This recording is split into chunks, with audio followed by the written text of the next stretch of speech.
the pushy broad from the Bronx, New York. Follow her voice, a straight dog is nice. She's a pushy broad from the Bronx, oh yeah. Don't be surprised if you wanna listen twice. Make decisions, find the right choice. Know yourself better, find your own voice. It's okay if you need help today, cause everybody needs a little push. From the pushy broad from the Bronx, New York.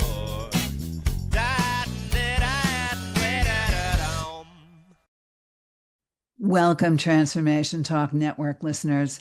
My name is Ellen Stewart, and I am the Pushy Broad from the Bronx. Welcome to my show, Recovery Recharged, where I share advice and support from experts in addiction and recovery. This morning, it is an episode of Straight Talk with the Pushy Broad, giving you valuable information that I know every single one of you have thought about, whether you are the active addict seeking treatment or the parents or loved ones of those people suffering, saying to yourself, how do I help my loved one? What kind of place can I take them to, talk to them about? How do they get the vital help that they need? And more importantly, how do I ask the right questions and choose the right kind of help for either myself or my loved one? So I have the most important questions that people want to know the answers to, and my producer, Jessica, this morning is going to give us some important questions, and I'm going to give you valuable answers. So, Jessica, where do we start?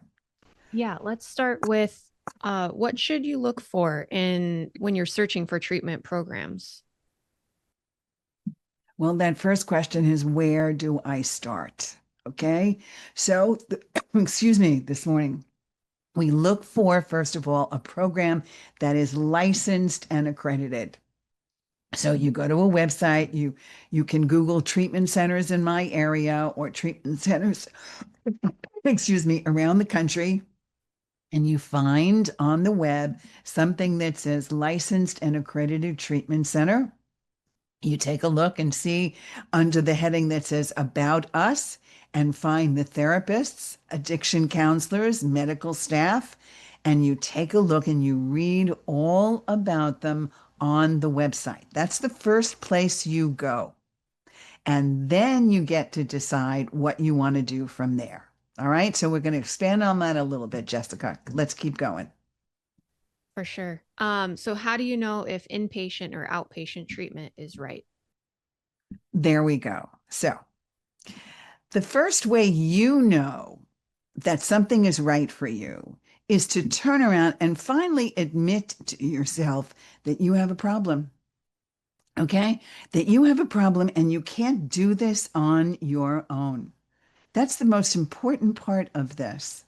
You can keep thinking, I can handle it. I can drink when I want. I can occasionally have a joint. I can do something in terms of dabbling. I can do this socially. I can be casual.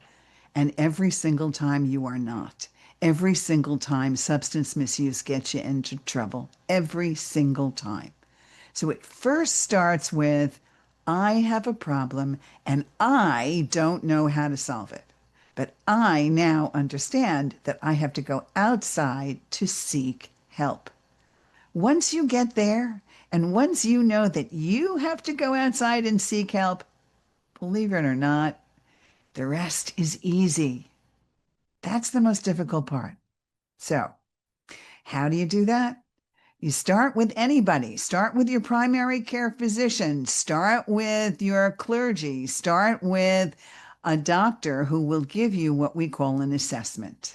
And that assessment usually comes from a psychologist or a psychiatrist, and that person will tell you what treatment center or what facility may be right for you. There are many different kinds of treatment. There are residential treatment facilities, which means you actually pack up and go away for about a month and you go sit in treatment and you live there and you have group sessions every day and individual sessions once a week. And that's called a residential treatment facility.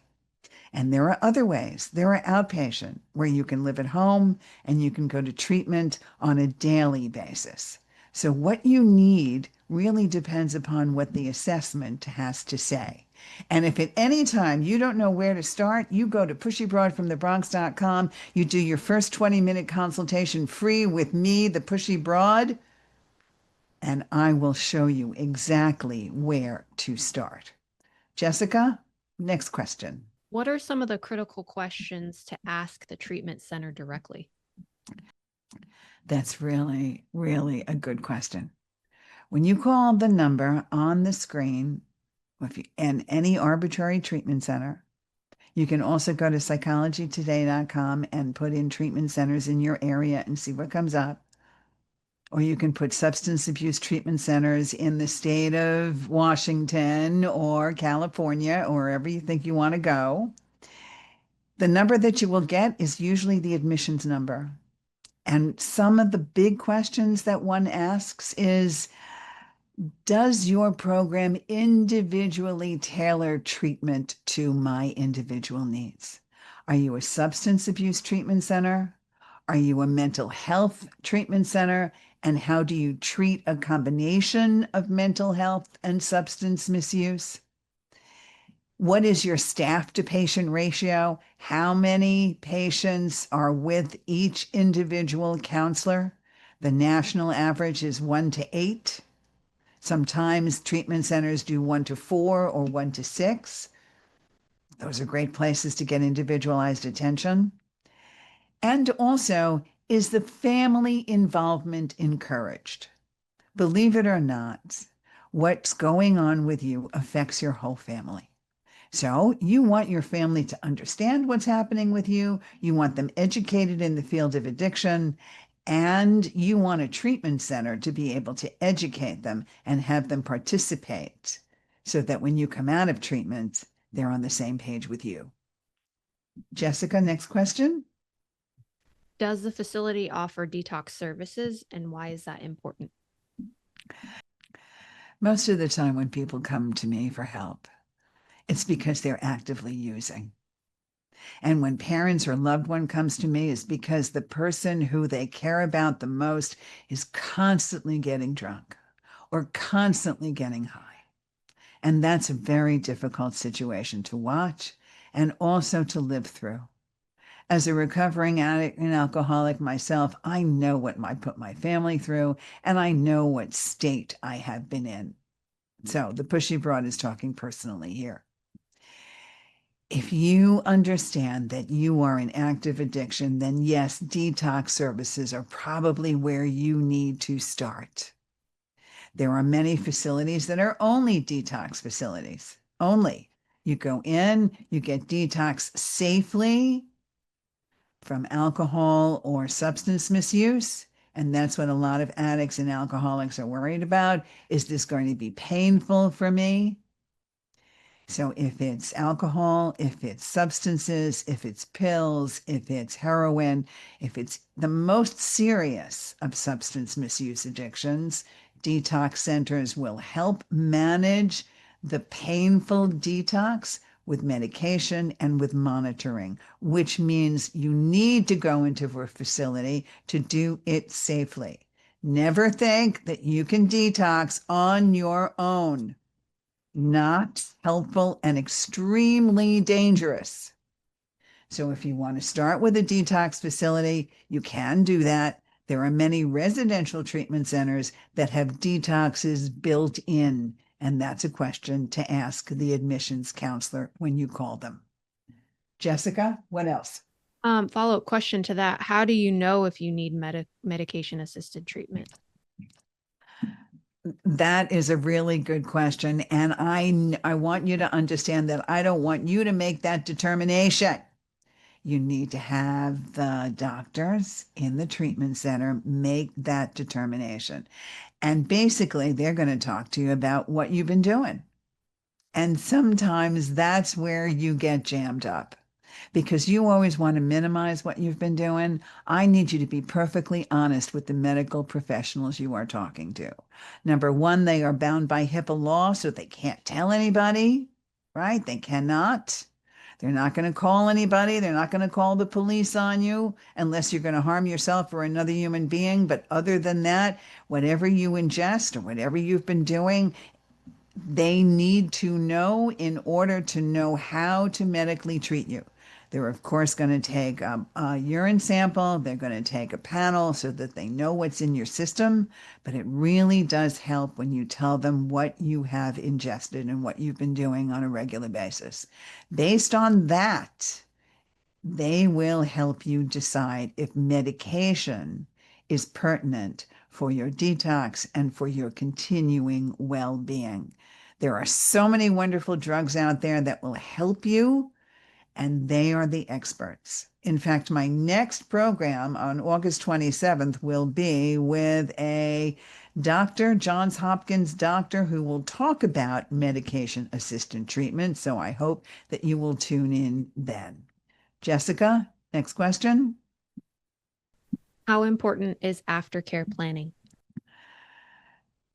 So you spent a little time, you went into treatment, you're doing the right thing, you have a little recovery behind your belt. You've got 30 days.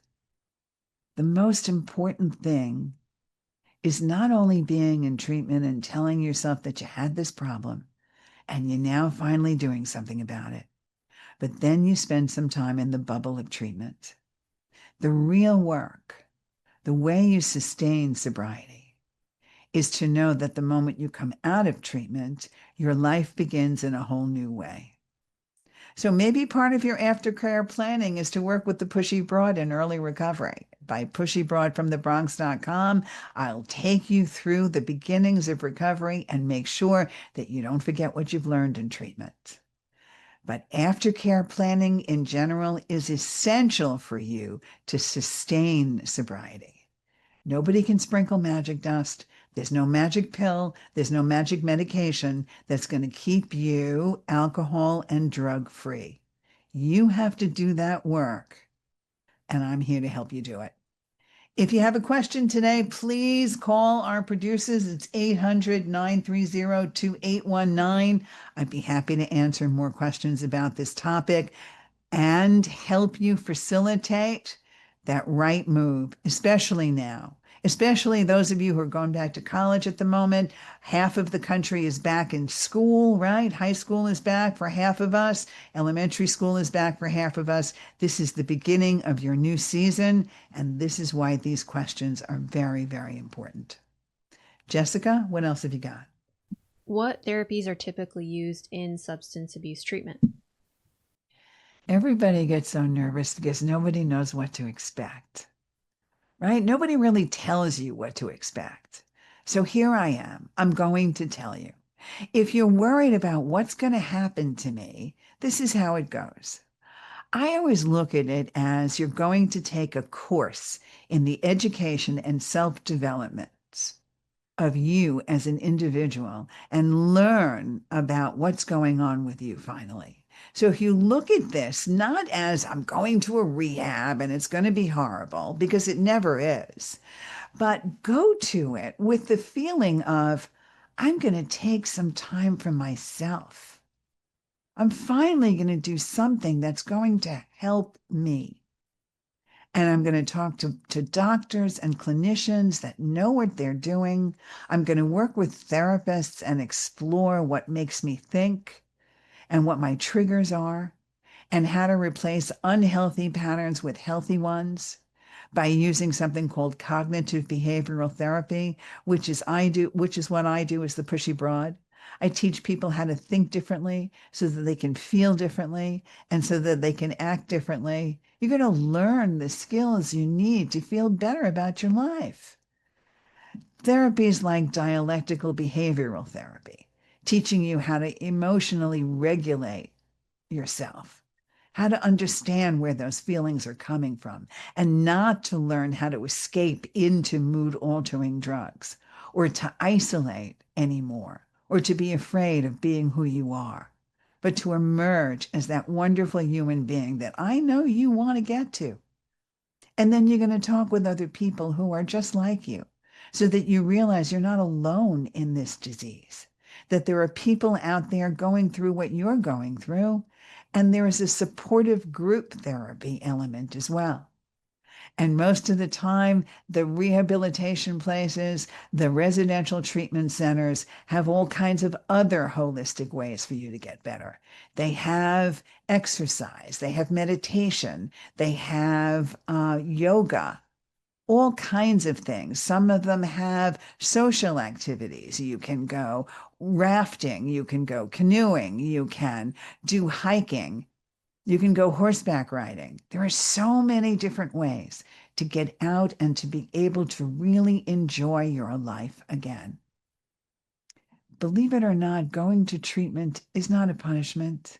I want you to understand that it is a gift, truly a gift in the next portion of your life and your journey. All it takes is one step of courage to open up that door. Jessica, what else do you have? How can I involve my family or loved ones in my recovery? Nobody can do this alone. That's why I do what I do. That's why I have the clients that I have. That's why people come to me, because they understand that this journey is one that needs support and family love. You also want your family to stop looking at you like you're the failure, like you're the one that has a problem and they don't want to have anything to do with you.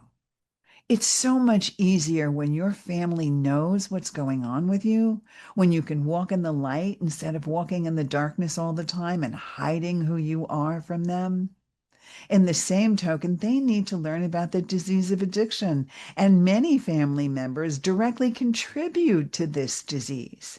They either are codependent around you, or they enable you to stay in the same situation, or they are actively involved in addiction themselves. So involving family members is something that the rehab does, that the treatment center does.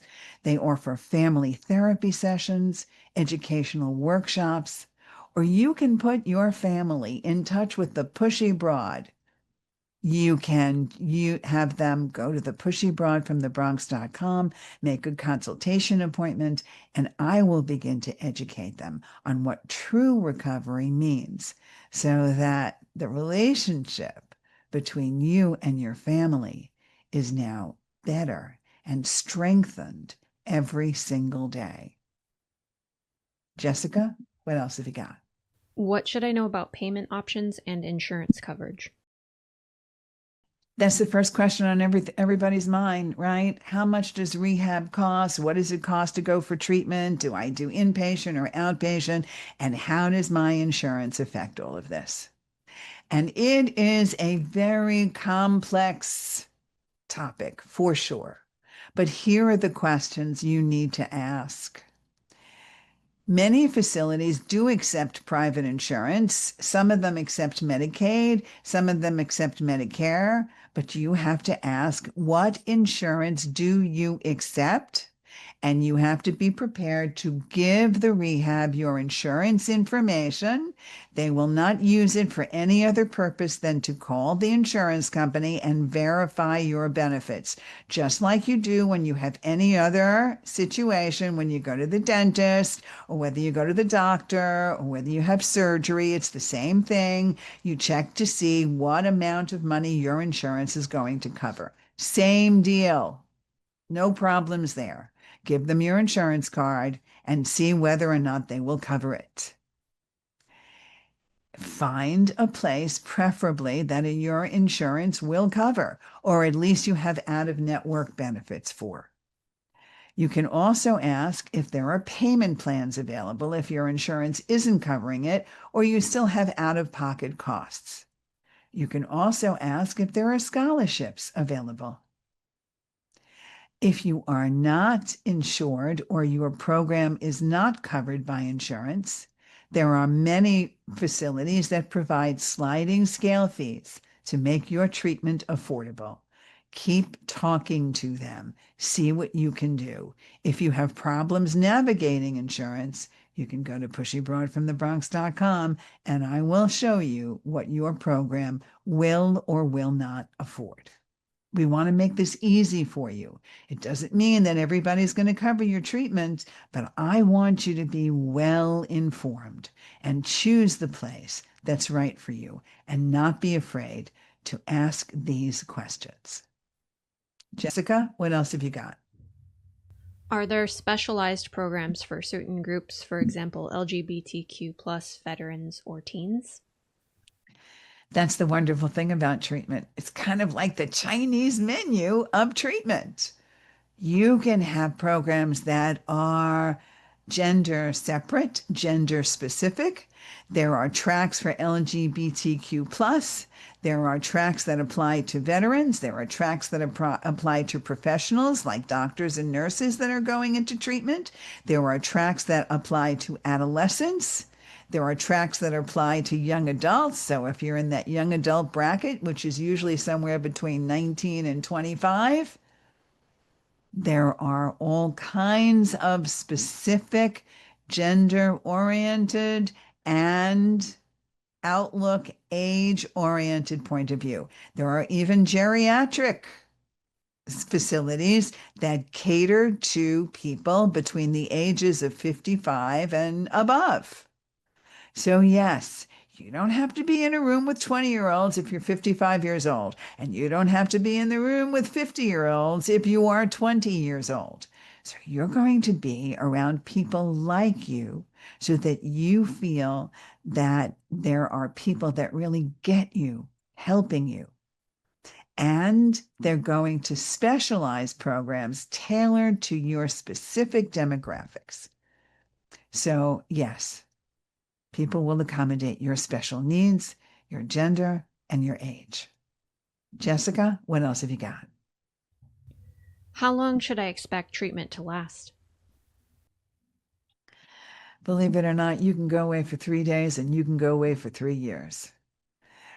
You can expect that treatment will last as long as you need treatment to last. And that's not always up to you, which means that once you start treatment, the clinicians are your best determination of how long you're going to be there. But in general, on the outset, here's what you should know. Detox lasts anywhere from 7 to 14 days, depending upon what you have ingested and what you're doing and whether or not there's medication management. 7 to 14 days. Residential treatment, which may include the detox, will range anywhere from 30 to 90 days or more. But initial traditional primary care treatment living in a residential center is anywhere from 30 to 90 days. Outpatient treatment, which means you get up in the morning, you go to work, and then you go to a residential treatment center 3 or 4 times a week, 3 hours a night, can last anywhere from 6 weeks to 16 weeks and even longer. So you are not going to get this immediately. It takes time to build up a habit, and it takes time to find the tools you need to stay clean and sober. This is not a 24/7 situation where you're out in 2 days and you've got this. So it's going to take a little time, but understand it's not the rest of your life. Everything is measurable in the first year of treatment for sure. Okay, we've got time for about 2 more, Jessica. How do I balance seeking treatment with personal responsibilities like work or family? The pushy broad from the Bronx will tell you one thing. You can't do anything unless you get the treatment that you need. I need you to put yourself first and say to yourself, everything else will work itself out. The most important thing is I need to be clean and sober. Because if you're not clean and sober and this is screwing with your life, I'm telling you right now, your personal responsibilities like work and family are going down the tubes anyway. You're not balancing work and family. It's not working. So I need you to have a conversation with your family and your employer, and maybe you have to leave under the FMLA, the Family and Medical Leave Act, okay? Or maybe you have to do things that where they work together in helping you do this. But the most important part of this is if you begin to seek treatment, I promise you everything else will get better. And like I said, pushybroadfromthebronx.com, I will be there to help you facilitate. All it takes is the courage to know that you can do this one day at a time. And just to finish up, I want to let you know that going forward, it is never too late and it's never not the right time to go and seek help and seek treatment. The worse, if you don't, I don't want you to suffer the slings and arrows of active addiction. Give it a shot. It's not scary. Trust me, it's not. The Pushy Broad is here for you. Any other questions? Pushybroadfromthebronx.com. I promise I will hold your hand through it. I hope I've helped you today. Thanks so much for listening. I'll see you next time. This is Ellen Stewart, the Pushy Broad from the Bronx, saying thanks for listening, and remember, everybody needs a little push. From the Pushy Broad from the Bronx, New York.